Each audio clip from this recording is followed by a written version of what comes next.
So, question. Huh. What do you think of the latest 3 Star Wars movies? No. I'm not going to give an original opinion on the latest 3 Star Wars movies. Nothing original? I saw a really interesting video. The best thing I can say about the most recent 3 Star Wars movies is that it made the prequels more palatable. Although Enjoyable, even. Yeah, although I was like 5 or 6 when the prequels came out. Right. So you didn't hate him like the people I didn't who him watched like the people. Star Wars in the 80s and 90s. Yeah. And I think the people that complained about the prequels had illegitimate complaints. Well, I think there were some legitimate complaints. Like, here's one of my... Like, there's this scene where Yoda is fighting Count Dooku. Uh-huh. And so they had to make Yoda look like an undefeatable warrior, but somehow get defeated. Yeah. And they had, like, this big thing come out off from the ceiling, and he has to stop it before it smashes his friends. Uh-huh. And hold it up, and that gave Dooku time to get out. Yeah. And I watched that, and I'm like, why didn't he just use the Force to move them out of the way? And he still could have got Dooku. So they did stuff like that to make the script work. And it's almost like they had like these macro things they wanted done, and then in the micro they kind of made it fit without making it fit. So there are a lot of things like that in the prequels I didn't like. And George Lucas surrounded himself with yes men where people didn't say, well, wait a minute. Yeah. I don't know about that scene. Yeah, but like people...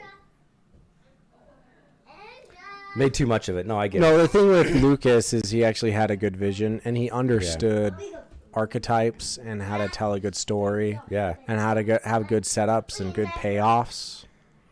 No, 100%. One of the analysis I saw, it did a really good job of don't do that. Okay. You guys are, if you're going to be annoying, you got to go. Okay. No. That's easy. We'll go.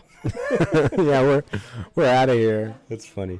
But it was that George Lucas was exploring storytelling, and the last 3 from Disney, there was no story. Mm-hmm. Like, you have the first one, which is a childhood fantasy. The second one, which is like a political noir mystery. And then the third one, which is like a war epic. And then you have the third one is like a adventure serial. And then The Empire Strikes Back is like a Greek drama, a tragedy, right? And then the third one is like a moral story. A story of morality and how that plays out. So like each Star Wars movie was different. They weren't copies of each other. They had the same characters, they had the same setting, and it had the overall story arc, but they were all different types of stories. Mm-hmm. And George Lucas really made Star Wars, that was sort of the flavor of Star Wars. You knew you'd get something new. And he even said that. I wanted to make different movies every time. Right. New characters. He wanted new ships.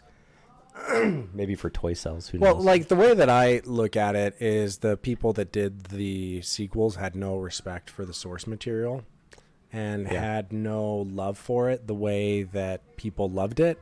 It's like the equivalent of the 2024 Olympic Games where they had the opening ceremony where it was like basically a replica of the Last Supper for Jesus Christ, and it was like a fat lesbian in the middle. It was to mock it. It wasn't to honor. Yeah, and it's like, can you imagine selling that to Christians, being like, we have absolutely no respect for the things that you cherish and love. Right. Like, can you imagine if you like presented that at like a nativity scene at a church? Like, people would be like, no, this is like offensive. It's wrong. Yeah. And it's kind of the same thing with Star Wars, right? Like, they had no respect for Luke Skywalker or Han Solo, and you can see that in the way that they handled those characters, and they had no understanding of those characters. Well, it's like they wanted to make Star Wars in their own image, and they ended up making something that wasn't Star Wars. Yeah. Like, Star Wars is all about character, and what there's an interesting analysis of, we're using all these tech terms for Star Wars. This is awesome. Han Solo, when he starts out in A New Hope, he's this brash, self-centered individual that just takes off and barely comes back in the end to save his friends. And he says that it's, it kind of makes it not about, liking these people, but then you can tell he likes them, and then like he grows as a character from being selfish to all of a sudden being responsible. He gets involved with Leia. He's the leader of the rebellion, and like his character develops. And then there's a scene in The Force Awakens where she says, "You're Han Solo." And then Finn says, "Oh, the rebellion general." And she says, "No, the smuggler." And so that scene right there epitomizes what they do to Han. They wanted him to be what he was in the first movie, but that's a regression of character. And they didn't respect the growth that he had. Yeah. And I mean, at that point, and it would be reasonable if there was some sort of explanation for that, right? But like if he had received like some sort of betrayal, or if there was no depth to it. It was just this is what it is, and it was 100%. We want the Han Solo from the first Star Wars movie. Yeah. But he lost everything. He lost Leia. He lost his position in the rebellion. He lost his son. He even lost the Millennium Falcon. Like, they presented him as this loser. Right. You know, and like the 60-year-old loser. Yeah. And because they wanted to harken back, and it's like you just destroyed all of his character development. Right. And it's the same thing with Luke. Yeah. No, it's 100% the same thing with Luke. And here's the thing is, like,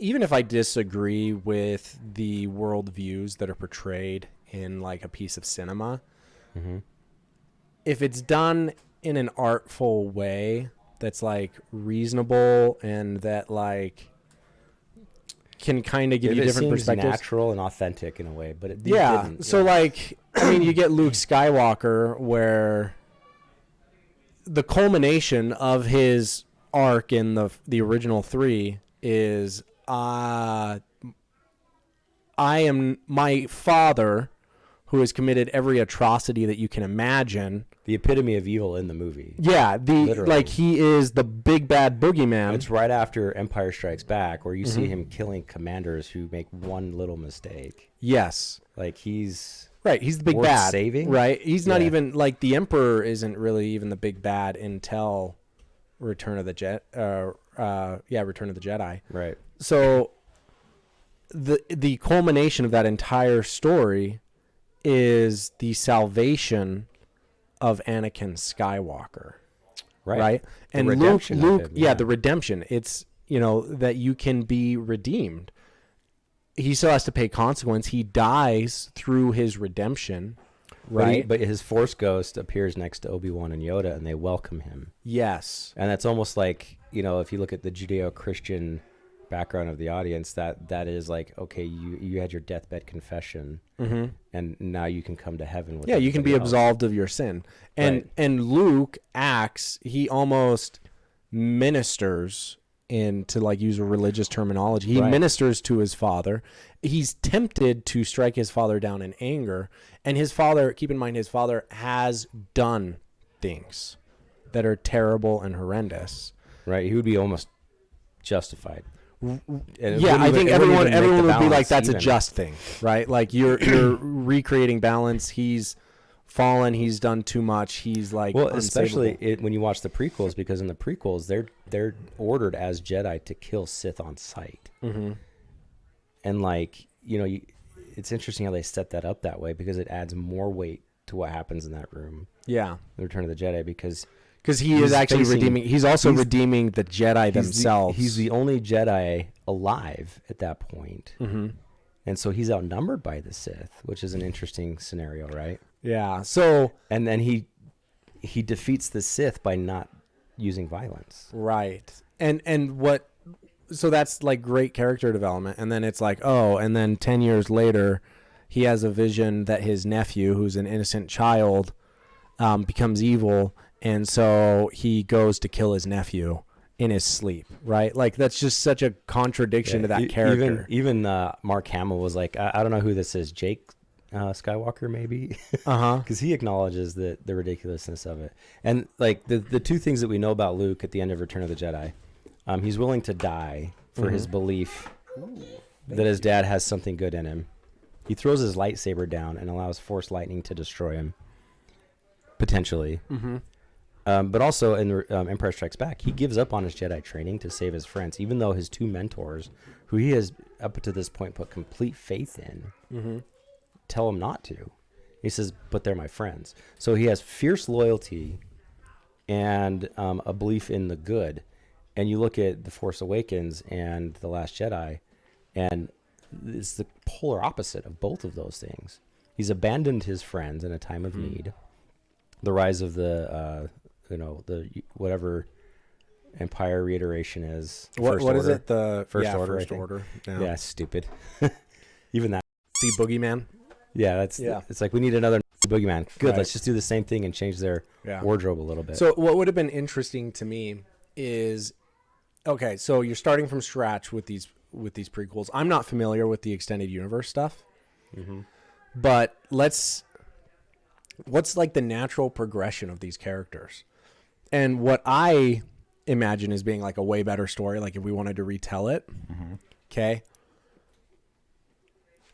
Episode 7 should be basically the rebels are now in power, and they've been in power for 20 years to like count for like timelines and stuff. Yeah, there's more Jedi because Luke has produced a school and reiterated that. And then I think it would be very interesting for there to be a rebellion against their established government. For them to basically now have to handle the guerrilla terrorists in order to preserve their newly restored republic. And you could have like really interesting moral dilemmas over the course of that could explain why Han Solo had to defect. Because maybe in order to preserve the republic, faction that he split from or with, or maybe there's something that Han Solo had to order in order to preserve. And then he finds himself doing what the Empire had done to them, and he realizes, and that plays along with, we're becoming what we fought against. So if you look at Lord of the Rings, the thing about Lord of the Rings is the Ring of Power. The Ring of Power, right? Yeah. And Isildur does not destroy the Ring of Power, and instead he keeps it for himself. Right. And so you could tell very interesting stories in the Star Wars universe of what do they do with power when they have it, right? Do they stick to their morals? Do they and you could have an instance where they deviate and they feel guilty about those things, or where they have to make hard judgment calls that then sends them into a mental state or an emotional state. So I just think that there's so many more interesting stories to tell. Yeah, where the rebels are now in charge and they have to make the tough calls of and are they gonna, if there's a planet that no longer wants to be part of the Republic, are they going to exert force and force that planet to stay in the Republic, or are they going to give them the freedom of self-determination? Yeah, there's that, and then and I could see Leia and Han having conflict on there, and you could have them represent different sides of that argument. And that could explain the split. You could play out like age-old conflicts like that, like liberty versus tyranny, right? And you have a setting that's primed for that. What George Lucas did is he created an amazing universe, which gave you a setting for all kinds of possibilities. And it's like Disney just didn't. They're like, well, let's do what's already been done, right? But I don't know. I think. It could have been like there could be so many. There could be so many like interesting things with that. Yeah, there's things like, and then you also have conflicts of church and state, right? Like how integrated with the new government is the new Jedi Order going to be? Almost like the old Jedi Order and the old Republic was akin to like the Catholic Church in Rome, or the Roman Catholic Church in Europe, and how the problems that caused, and maybe like. Bring in some of the foundations of the United States and some of those arguments that were had, because there were a lot of good arguments there. You had two factions. You had the Federalists and the Anti-Federalists, the Nationalists. You had people who wanted central banks, people who didn't, people who wanted a stronger alliance with England, people who didn't. Yeah. Slavery, non-slavery. No, there's a lot of faction like lines that you could go, and you could even go like with French Revolution into it. You could even do something really interesting with the Emperor, and this is something that was done. Have you heard of the Mistborn trilogy? I haven't. So it's by Brandon Sanderson. Okay. And the first book, they actually overthrow the government. Yeah. And it's this like godlike figure that they overthrow. Okay. And this godlike figure can like control every aspect on the planet. Sounds like Hollow Knight a little bit. Yeah. Too. So they overthrow this godlike figure, And then they realize, as they go through the records of the godlike figure and like his history, and they realize that all the changes that he did was his attempt to prepare against a greater evil that was threatening the world. He was attempting to save the world, and he had to rule with an iron fist in order to consolidate power. So and what do was the moral? So the first book, morality of what he did. Yeah. So the first book, they overthrow the emperor. Spoiler. Yeah, if you're ever interested in Mistborn, but they overthrow, and then the next 2 books, the second book is them contending with power and figuring out how democratic and what they're going to do. Yeah. And then the third book is them confronting this power and maybe sacrificing some of their ideals in order to preserve their civilization and their society. So they could have in Star Wars brought the Emperor, because they kind of did at the end. I really appreciated the scenes where you have the Death Star in this big ocean and it's in ruins on Endor. I thought that was awesome. Yeah, but I don't like what they did with it. Like you go into this like. I don't think anyone had any complaints about the visuals. No, the visuals were astonishing. Yeah, they did a good job. Yeah, for sure. But that's where it's like the pomp and circumstance outweighs the actual substance of what's being discussed. Because you can, I watched. There's a TV show called Farscape. Okay. It's from the early 2000s. Okay. Very low budget, and they like you can tell like they do a lot of interesting things where they're dealing with like clones, or they're dealing with like there's a parasite that changes it, and so I'm like the bad guy. And you can sort of like a Twilight Zone or Outer Limits. Yeah, but they do a lot of things where it's like that story is really nice because it's low budget, right? Because you have the same actor playing good guy and bad guy, right? Like you don't even appreciate the art around the constraints, is what you're saying. Yeah, well, but also like it's like they're low budget, but they can still tell a really great story with this budget. And I feel like Star Wars is like the opposite, where it's like they're high budget. They could have it at any scale, and they can do anything that they want. They lean on their high budget, and they have little. Story within and I'm a big believer that constraints actually foster creativity. Yeah, and if you're completely unrestrained and free, that you lose like a lot of heart and you lose a lot of substance to your creativity. So the constraint they could have used in these sequels is that they could have constrained themselves to the story. Yeah. Or at least the characters that had developed over the 6 movies that preceded it. Mm-hmm. They didn't even constrain themselves to that. Right. In fact, they tried to get rid of those constraints as early and as consistently as possible. And almost like to make it an obvious, like the scene with Rey and Finn where, the smuggler, that's like an obvious, we're just going to erase character. Yeah. And like I don't think did anybody like The Last Jedi? Maybe a few people did. But that whole movie, I think The Last Jedi. Horrible. One second. So I don't even remember what the last. Okay, so it's that's not very memorable. Yeah, what's episode 7?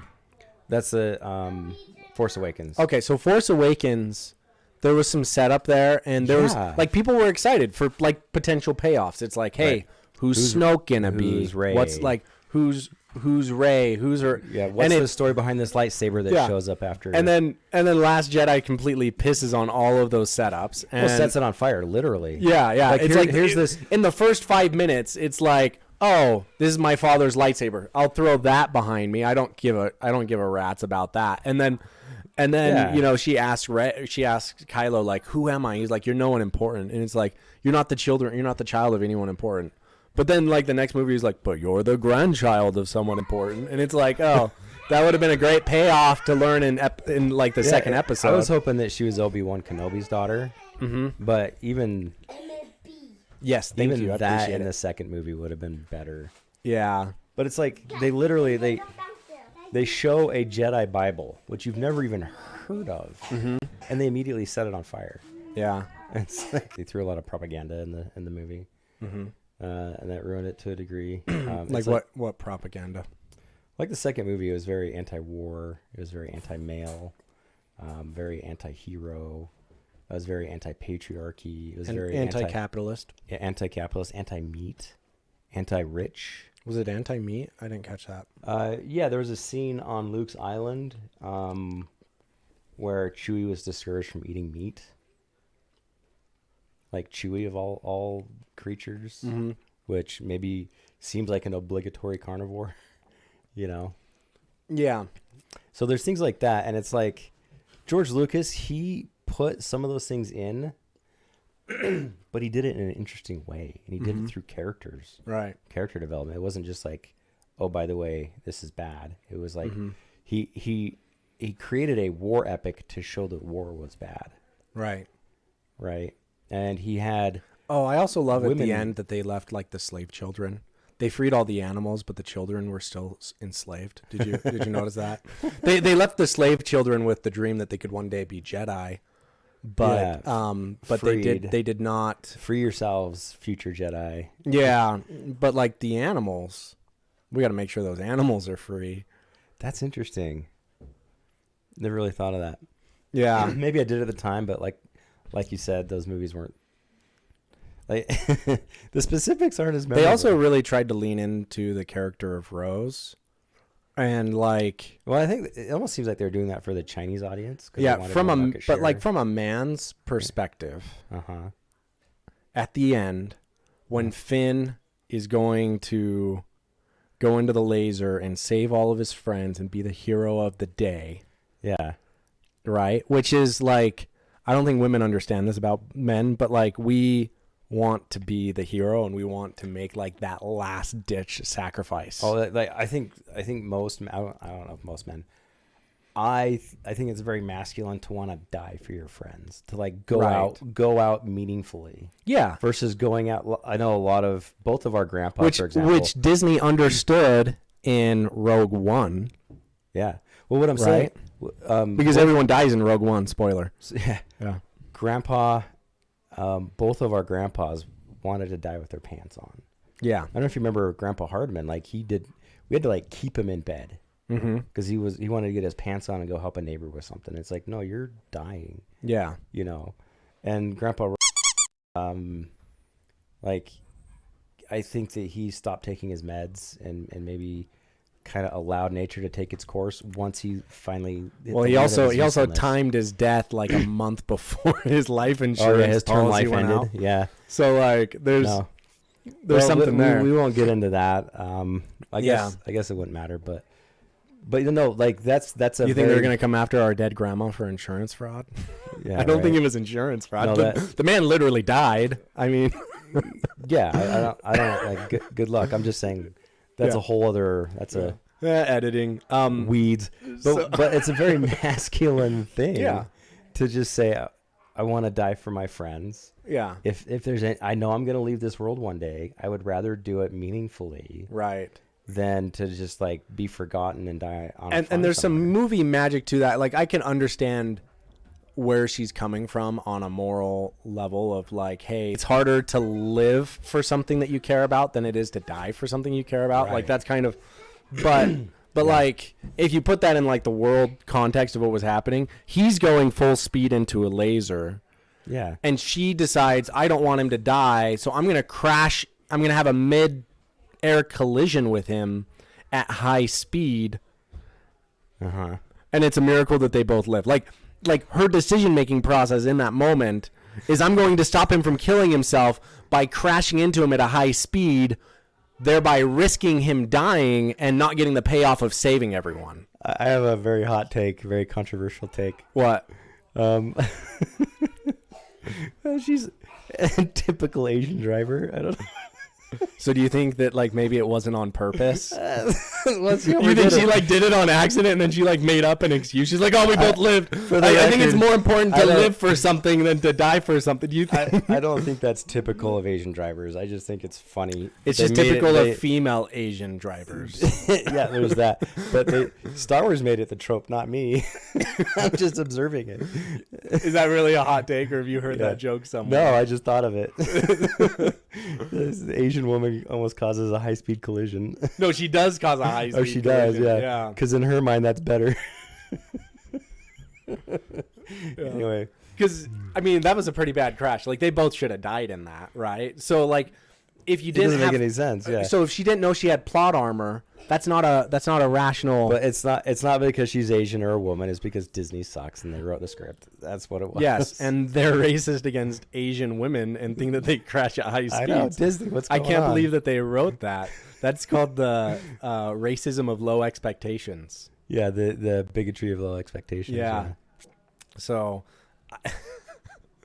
yeah, but like, if you're a real life person, and you realize you don't have plot armor, you wouldn't have done that because you're like, oh, if I crash into him, he's still probably gonna die. I'm going to die, and he's not gonna save all of his friends. And she's the bad guy in that instance. It was very selfish, very self-centered of her to do that. Yeah, because oh no, this is going to be bad for me. Mm-hmm. So I better not let it be bad for me. Not even considering Finn's wishes on the matter. Yeah. Not even considering the people he's gonna save. It's like, I don't want him to die. Yeah. And like it's very communist of her. Very anti-hero. Very Chinese Communist Party of her. Yeah, well. They just want to make your decisions for you. No, I mean it's very I mean, I don't want to get into the whole communal versus individual thinking. It's very selfish. Yeah. Like you can have very selfish thinking in both forms of society, but it was very clearly selfish. Yeah. Yeah, and it kind of reminds me of like Captain Marvel. Do you watch that movie? No, I haven't. So it was between Infinity Wars and Endgame. They're like, quick, we need a movie to explain her being in Endgame. Yeah. So they did this movie. And please tell me how she's the hero in that movie. You haven't seen it, but no, I haven't. Like it starts with her stealing a guy's bike through deception, and just like treating him like garbage. And it's like, okay, that's the opposite of Save the Cat, right? Well, it's also the opposite. By any narrative standard, she's the villain now. It's the opposite of Luke Skywalker, right? Because like even Luke Skywalker, he was like, I will sacrifice my life so that I don't violate my principles. Right, and this is a completely selfish take, but it's like there's this idea that exists that women have to be toxically masculine to be equal to men. It's a double misconception, right? Well, it's not something that goes to healing, right? Because like. No, but do you understand what I'm saying? Yes, yes. No, I understand. I'm going to expand upon it a little bit. So. Okay. When something bad happens to you, justice is for something bad to happen to the person that inflicted that upon you, or at least like some sort of recompense. So when you have racial and social justice, and Ibram X. Kendi says the solution or the way that we heal racism of the past is we have to implement racism in the future. Like reverse. Right. We have to reverse it because it's created this inequity. And the way is that justice though? Well, I mean, it's eye for an eye justice, right? It's not the Christian conception of justice. No, but justice like even an eye for an eye, the whole idea was to so the eye for an eye setup is basically, it's more than just like you took my eye away, I'm going to take your eye away. It's more of a like, you can't give that person's eye back. So if it was well, then it's like you have 200 years. How do you compensate for slavery and like abuse of their ancestors that have? Well, sure, but it's like, well, you have to therefore steal and take from the people that benefited from that system, right? And you have to then reward the people that were based on compensation. But how do you compensate people who are dead? Yeah. From the sins of people who are also dead. I'm not saying that it makes sense. I'm just saying that I know. And that's with like this feminine masculine idea is that you're like, hey, it's weird that feminists are like, oh, in order for a woman to be empowered, she has to then has to be equally as toxic to men as they've perceived men have been to them. And it's the same. It's the same. Perceived too. Yeah, it's the same. It's the same concept, right? And it's completely antithetical to Luke Skywalker not striking down his father, right?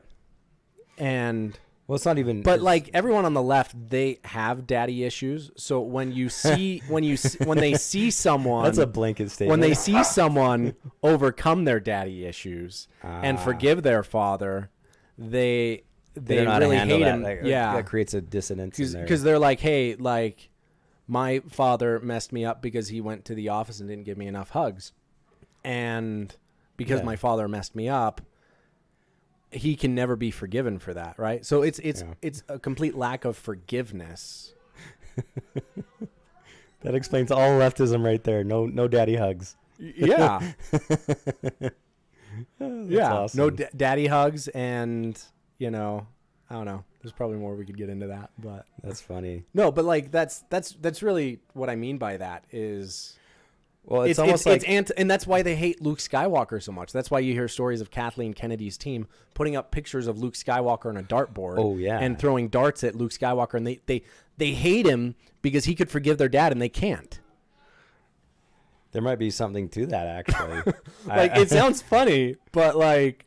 It's the same reason a lot of people that leave the church, they describe their experience with the church, and it's like, oh, that wasn't my experience. You just kind of described...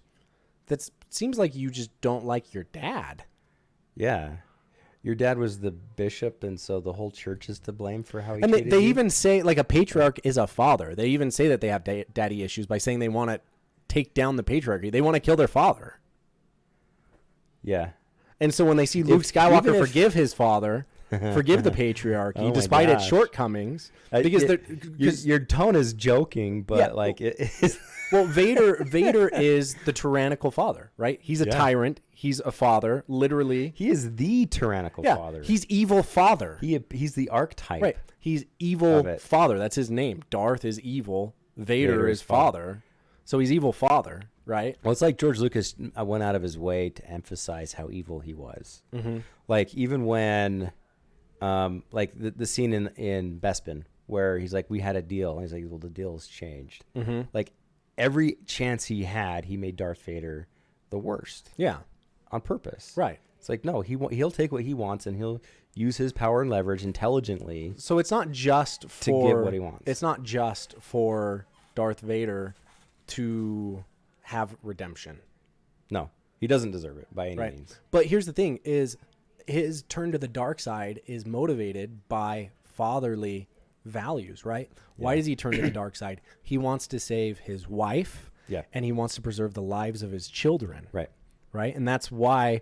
But like in his pursuit of the power to do that, he gets to a point where he actually ends up killing his wife and endangering the lives of his children, right? And so, why does a man want to go and work a 9-to-5 and move up the corporate ladder and become a CEO? Ultimately, he wants to provide and give a good life to his family, and that requires a lot of time away from his family. I think you're right, but I think there are men who do that without families, and there are a lot of men out there who will climb that ladder at the expense of their families, like divorce. Yeah, but then you have Emperor Palpatine, which falls into that court where he. But I guess he does have a kid and grandkids, but I don't think he was the most attentive. It doesn't seem like that was something that was core to his thing. Yeah. And Darth Vader, you can tell that's the source of his motivations, because when it comes to striking his son down, he doesn't. Darth Vader's motivations are shame, and I think anger. Yeah. And I think fear. But when he is given a hand from his son, and his son saying, "I forgive you for everything that you've done," well, that erases the shame. That erases the shame, and he then is atoned. He's made one with his son in that moment, and he's able to overcome the anger, and the fear, and you see him because I think that he's afraid of Palpatine and his power, and you kind of see that when he throws Mace Windu through the window, and he's like calls him master, and like, I will learn from you, and you don't see much character development between that relationship after that point. That kind of solidifies what that relationship is. Yeah. But until you get to the Return of the Jedi, where he says, you know what, F you, grabs him and throws him over the balcony. Yeah. He overcomes his fear. But he's pursuing power, and like you can't blame him, right? He's a slave child where all he knew was his mom and she took care of him, and he goes off, he gets an opportunity to be a Jedi, and he comes back and he finds his mother on her deathbed killed by Tusken Raiders, right? Like, And that's his fear. That's his fear, but like his motivation stems from love and caring for the people, like caring for the people he's supposed to care about. But he falls into that archetype of becoming a tyrannical father, where he literally becomes a tyrant, and he becomes the archetype of the worst of the patriarchy, I guess.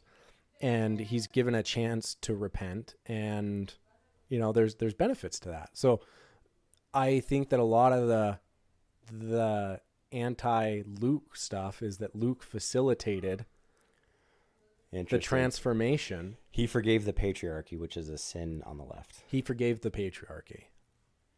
That's interesting. And he represented the patriarchy as well, like the new patriarchy. And then he inherited the patriarchy, the title of Jedi. And he could reform, because there's problems with a male-dominated society. Well, he almost exemplified masculinity in a non-toxic way. Mm-hmm. Which, like, male equals toxic to a lot of people on the left. Right.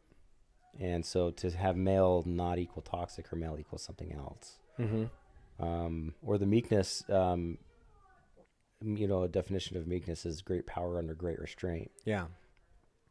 And when he threw his lightsaber away, that showed meekness. Mm-hmm. And it's not that he didn't have power. Yeah. He was winning in that contest. He set it down. Yeah. Yeah. And that's really where the perfect mercy is when your opponent or the subject of justice is clearly in the wrong, clearly going to be... well, that's what, Ian Crossland talked about Trump forgiving Hillary. Uh-huh. And Obama, or maybe Obama. I don't know if that was in the conversation, but all of those people like Biden, it's just like... You win the election, you have the power, and it's like, do we really want to start this? You should throw away the power. You shouldn't relish. Not throw away. Use it wisely. Yeah. No, you shouldn't. With mercy. Relish the power. Because the ring of power is unrighteous dominion, right? Like, that is where... Well, okay, yeah. I can see where you're going with that. I don't think power in itself is inherently bad. Yeah, no, I agree. Because I like, who's the character in Princess Mononoke? What's his name? It's not Patsu. That's Castle in the Sky. Yeah, I know who you're talking about. Yeah, I always forget his name. Starts with an I, doesn't it? Maybe. I'm trying to think the lake ladies of the lake yelling his name. I got 1 second. You got another buzz. Okay. So bottom line is Disney is not what they used to be, and Star Wars could have been so much more. Yeah, I guess that's the bottom line. I think it's just kind of a cultural shift that we've seen, and that's why, like, I can't think of a good movie that I've seen in the last little while. You mean original story? Because I've seen, like, Cabrini was really good, but that's something like historical fiction. Yeah.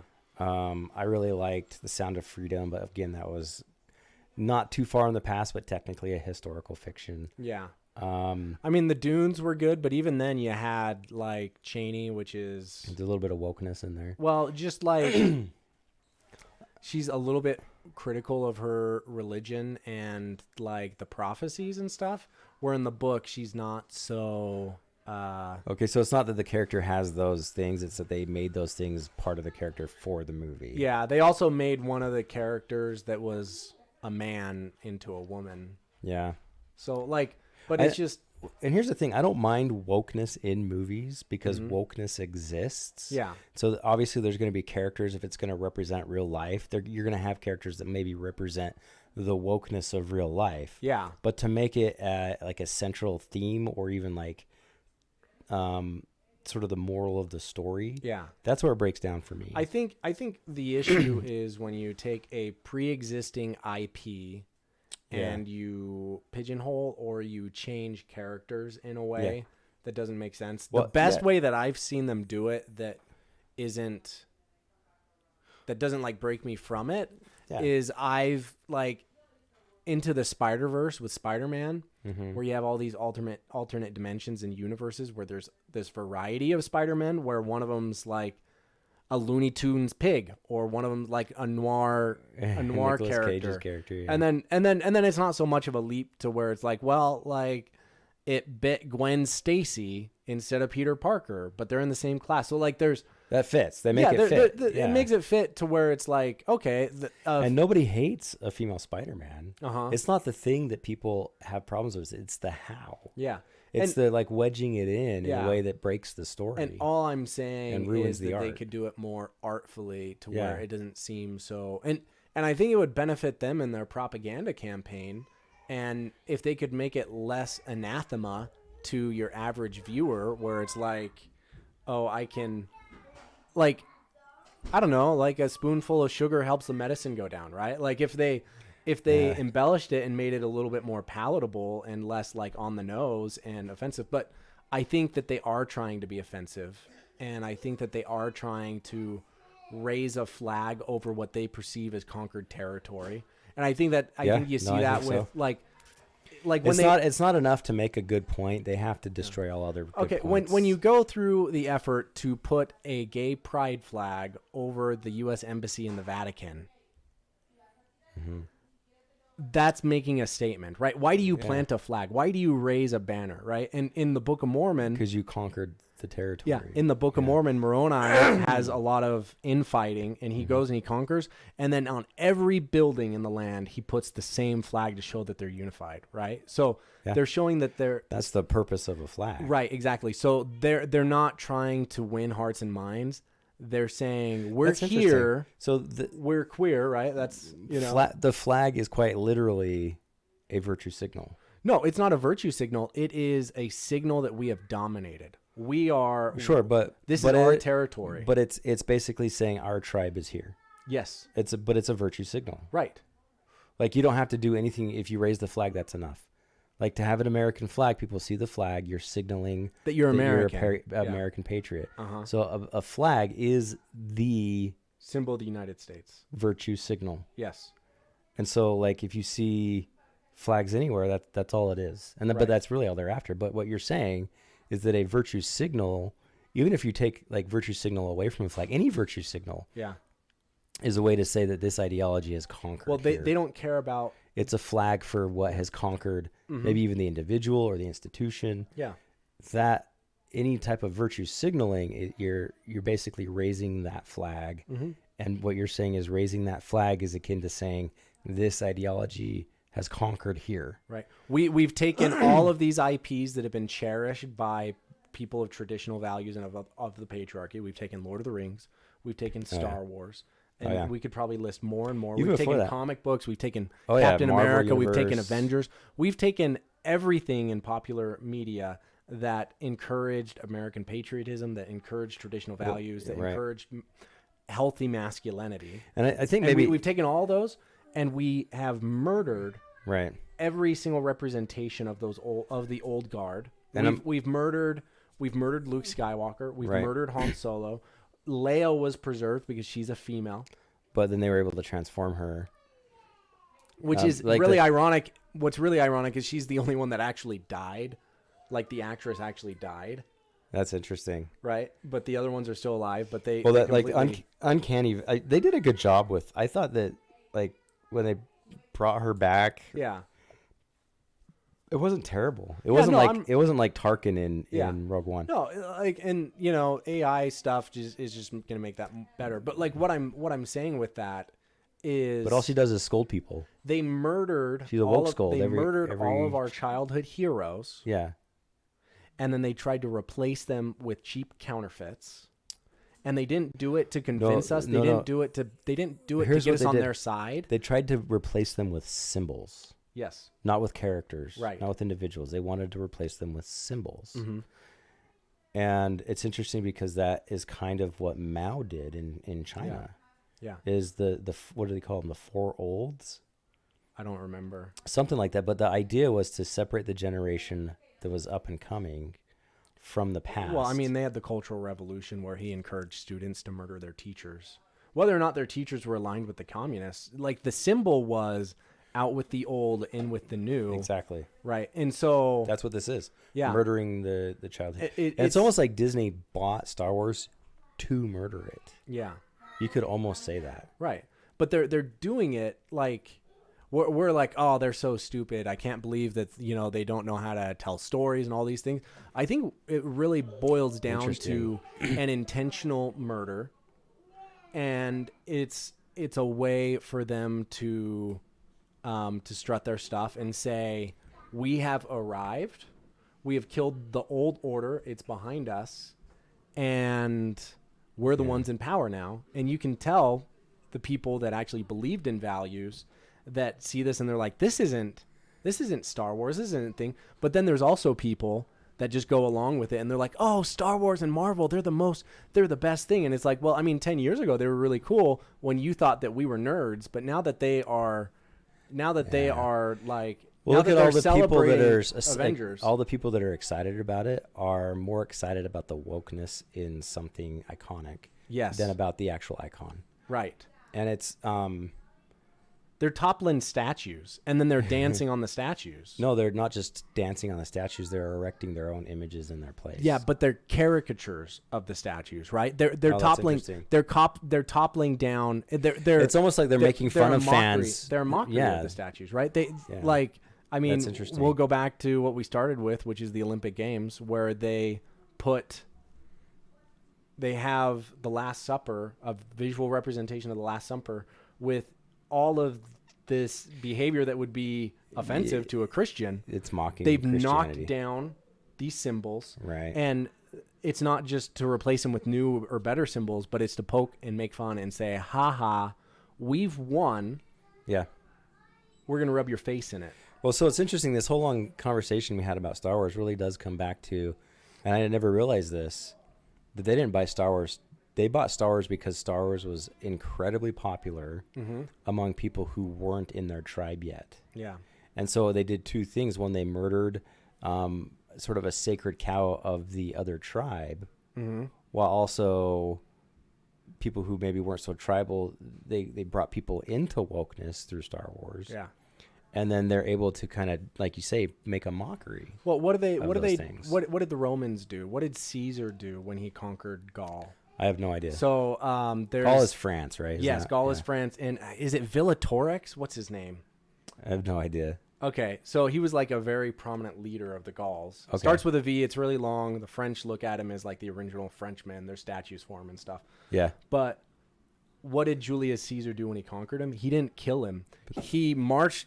You would march the fallen general in the streets. Okay.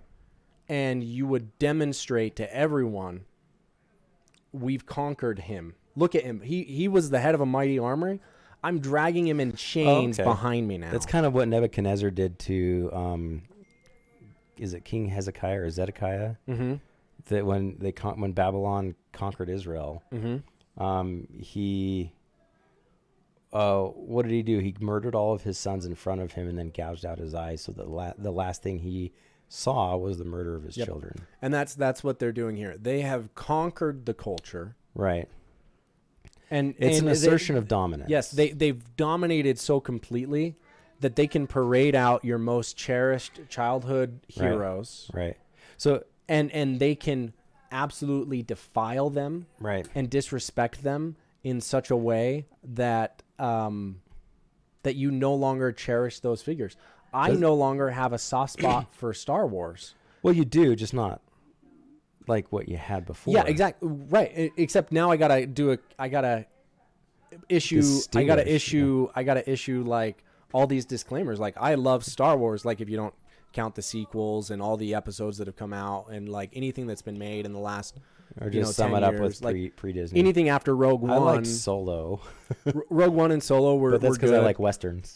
Rebels was good. I think that decent, but that started out before Disney bought. Yeah, and then they it was on the Disney Channel. They that like was produced by Lucas. Before. Yeah, so like you just have, like I really think that it is cultural dominance that they're asserting. So I think Disney and they're so powerful that they can spend $100 billion. How much money did they spend on Star Wars? Right. I think it was like 100. They're so powerful they can spend obscene amounts of money on this IP, and they can just throw it down the toilet, and they can just pay all this money. Didn't their stock jump? Wasn't there a bump in their stock when they bought Star Wars, the IP for Star Wars? But they can throw away all this money. They don't even have to produce anything good, and they can just piss on it. And they're so powerful that they don't even worry about the downside financially. So Disney, Walt Disney was a storyteller. But he also understood propaganda. Yeah. And didn't he have like origins in World War II propaganda? He had anti-German propaganda. All the cartoonists from that era, a lot of people did. Yeah. But here, I mean, so it wouldn't have been at like Warner Brothers and all that. They all had and I think that might have been just either that was the tone of the culture or even a mandate. I mean, that was probably World War II when they were when they're converting automobile factories to the war effort. We're converting your Hollywood studio to the war effort. Yeah. Yeah. Yeah, but nowadays we're not at war.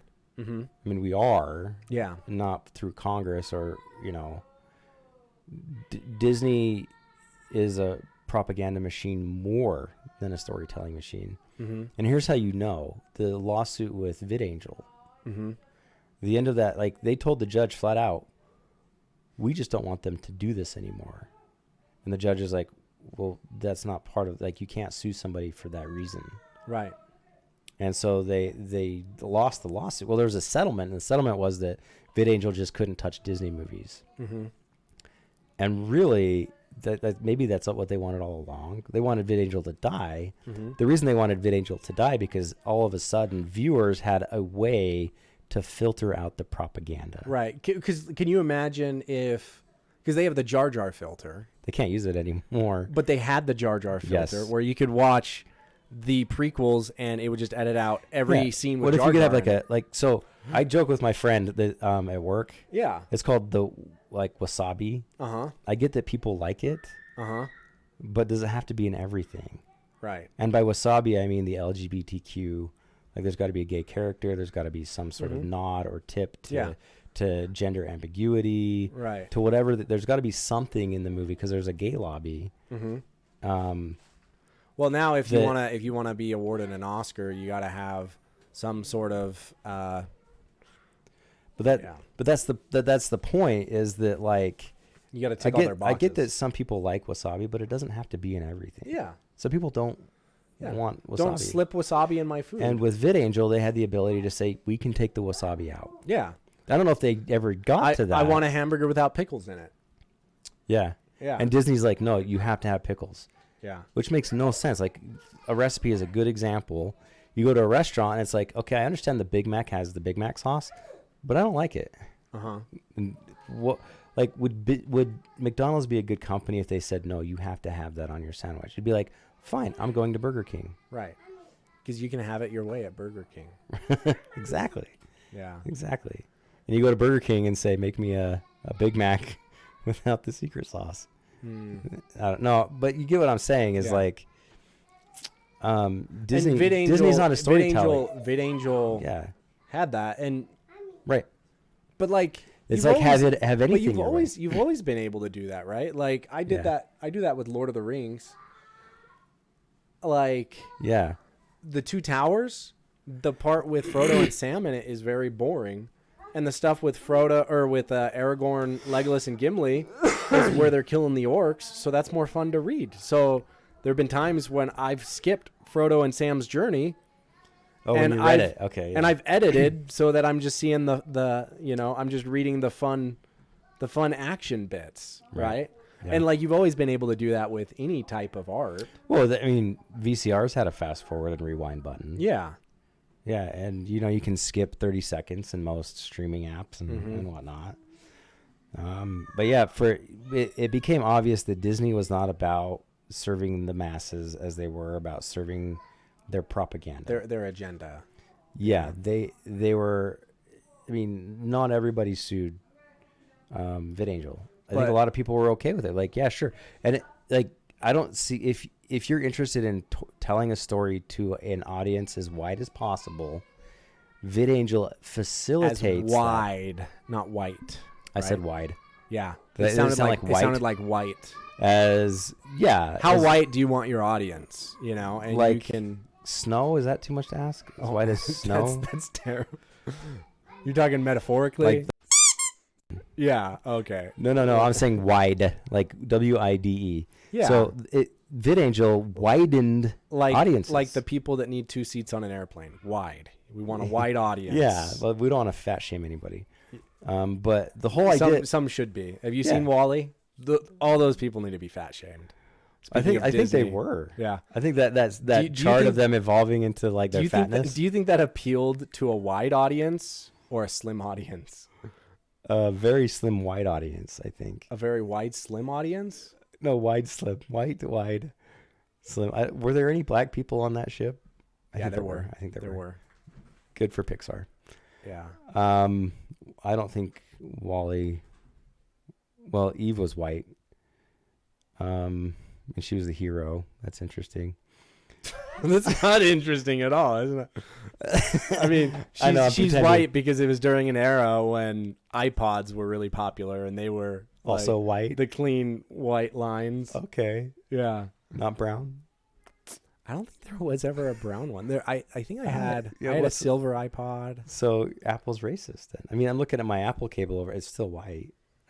Anyway, what I'm trying to say is VidAngel facilitated what you think a studio ought to care about. More people watching your story. Right. Because it's like, I wouldn't watch a rated R movie, but hey, I can clip the F word. Yeah. I can clip out this violence. I hate medical procedures. That was my filter on VidAngel. Mm-hmm. It's like, I don't want to see any blood or surgeries. Yeah. Like, I don't like, I'm fine without that. And movies I wouldn't normally watch, I might watch now. Yeah. And so like Disney made the decision that made no sense for a storytelling company to make. It was obvious that they were not that. They were a propaganda company. Well, yeah. Because it cuts back. And you can't give me like, oh, well, the integrity of the art, because they will edit films to go onto TV. Or even to show in China. Or they'll edit films to show on airlines, because I don't think that like airlines, if you select a movie on an airline that has like excessive nudity. Yeah. I think because you can have a 5-year-old sitting next to you in your plane seat.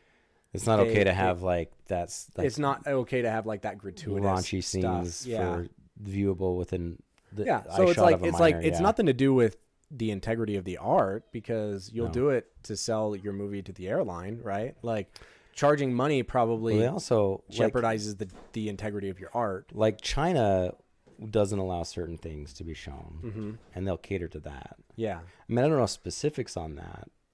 Well, I do know that on the Star Wars movie poster that had Finn on it, they made him very, very small in China. Oh, yeah, because there is a lot of... They like their white iPods, in other words. The ones that they make. Well, not the ones that are making the iPods in the slave labor I don't know why we're saying iPods. They're not even a thing anymore. iPhones? AirPods. AirPods. Yeah, AirPods are still white. I don't have the option for I think that the parents of the small children that can get their fingers into the AirPods that are necessary for the production line of those AirPods, I don't think that they like those products so much because of early onset childhood arthritis. And they probably can't afford them either. They can't. Yeah. Yeah. But I hear that if you jump off of the roof of one of those factories, it's really fun because they got a nice little net that'll catch you.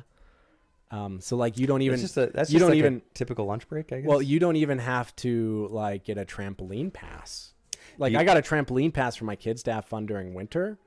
If we were in China and my kids were working in the AirPod factory, they would get paid to go to the trampoline park where they could just jump off the roof into the net. That sounds awesome. Sounds great. Yeah. I mean, China's got it going on. They really do. Do you think that increases your social credit score if you jump out the window? All I know is that you and people still try even though the nets are there? We're in the third world country, Jason. Well, hold on. Do you think people still try with those nets there? I don't know. Do you think they're like, I think I can clear the net. Today's my day. Or aim for the pole or something. I don't Well, that's getting dark. I don't know. It'd be like an action movie. You like jump off a building and you land. Or you try and bounce off the net into the building. Do you think they punish you if you use the net? Make you like charge you a cleaning fee? It's like, I know that you're so depressed that you like attempted to kill yourself, but we're gonna dock your pay too. We're gonna. Do you know how much it costs to reset the nets? Mandatory overtime to pay for that cleaning and damage. Yeah. Yeah. That would only make sense. Right. And then your social credit score drops. Yes, which means that you can't travel. So, but isn't it, I just think it's great that their kids learn like really good life skills from an early age. Yeah, no. I don't know how to assembly. Turning do you know? Do you know how to make AirPods from scratch? No, I don't. That's useful. Yeah. No, that they're going to be good contributors to the new world order, I think, because they can. Yeah, they fit right in. Yep. Okay, I'm done. I gotta go. Was that your wife telling you gotta leave? Yeah. All right, I'm gonna stop it here. Bam.